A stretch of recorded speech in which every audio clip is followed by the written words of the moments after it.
Welcome to the channel. My name is Matthias. Today we're going to talk about Captain America issue 334. And here we have the first appearance of Jack Flag, a second Captain America sidekick that's going to be introduced during this time. The first one was Free Spirit, and the odd thing about both of these characters, the writer Mark Grunwald sets up both of these characters with one thing that really makes them stand out. In the case of Free Spirit, she hates men due to the programming that she received from Superia. And this lasts just one issue, and the same thing with Jack Flag. Very oddly, they're going to set him up with this very specific type of weaponry, a weaponized boombox. And the story makes a big deal about this, and it's even on the cover. And after Jack Flag's first appearance, you're never going to see it again, to my knowledge. I wonder if it was like Marvel editorial telling Mark Grunwald, we need a cool character, we need a guy running around with a boombox. Outside of that, Jack Flag is going to have a fascinating evolution over the years. After his time in Captain America, he's going to have a pretty terrible run-in with the Thunderbolts. After that, he's going to end up in the negative zone. And during that time, he's going to be rescued by the Guardians of the Galaxy. He's going to join the team. And that was super interesting, even though they didn't know what to do with him afterwards. And there was one really big missed opportunity there, because Jack Flag actually was on the same team with Major Victory, who was the Captain America of the future. And I don't remember either of the characters actually interacting during the whole series. Now, that aside, let's get into the story. So, in the previous arc, Captain America had defeated Baron Zemo. And Steve also rescues a bunch of kids who Zemo had kidnapped because he wanted to start a family with the Lady Zemo, the Baroness. That arc, that was beautifully bizarre. Now we have Jack Flag. He's hitting the streets for the first time. He's rocking the red, white, and blue costume. He's got his boombox. He actually tries to stop a robbery committed by two of the members of the Serpent Society.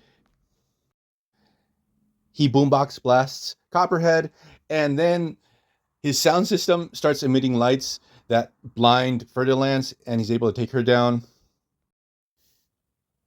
But then the rest of the Serpent Society, who are a butt ton of evil bad guys, arrive on the scene, and Jack Flag realizes that he's totally outgunned. And out of nowhere, he tells King Cobra, look, no, I want to try out for the team. I did this to try to impress you guys. So King Cobra, out of pure comic book logic, he's like, oh, well, yeah, let's take you to our secret hideout. We're going to test you. Now, while all this is going down, we get the exposition dump of Jack Flag's origins. So we discover that Jack Flag and his brother were fanatics of Captain America and his hotline. But the thing is that they took things way too far, and they started to patrol the streets as amateur vigilantes, leading to his brother being beaten down by a bunch of crooks, and they leave him in a wheelchair after that whole interaction. Also, while this was going down, his family loses their home due to toxic waste, because that was a thing in the 90s. Toxic waste would always pop up in stories during this time. It's never defined what they're dealing with. The only thing is it's bad and it's hurting people. The thing is that Jack Flag and his brother are not deterred in trying to stop crime. His brother literally becomes the man in the chair. He starts creating all this cool weaponry, especially this fantastic boombox. I really wonder what music Jack Flag would put on when he would go into action. Was he rocking Keep on Rocking in the Free World by Neil Young? It's the mid-90s, so maybe some grunge. Possibly Rage Against the Machine, they were becoming really big during this time. Maybe he's rocking Take the Power Back. So the thing is that King Cobra wants to test Jack Flag. He drops him in this ghost town, and he tells him, look, you have to steal this thing from this specific place. Little does Jack Flag know that he's going to have a run-in with King Cobra's old sidekick, Mr. Hyde. It's a total setup, but the thing is that Jack Flag is able to get out of there alive, steal what King Cobra needed. He arrives at the Serpent Society's secret base, which it's pretty hilarious because it's their summer home. We have all these bad guys having a pool party because that was sort of a thing with the Serpent Society. There was like a lot of emphasis with this bad guy team that even though they did a lot of evil stuff and they stole a lot of money, they did it to live the good life. They would buy all these lavish installations and live large. Even though they were bad guys, they even had health insurance. That aside,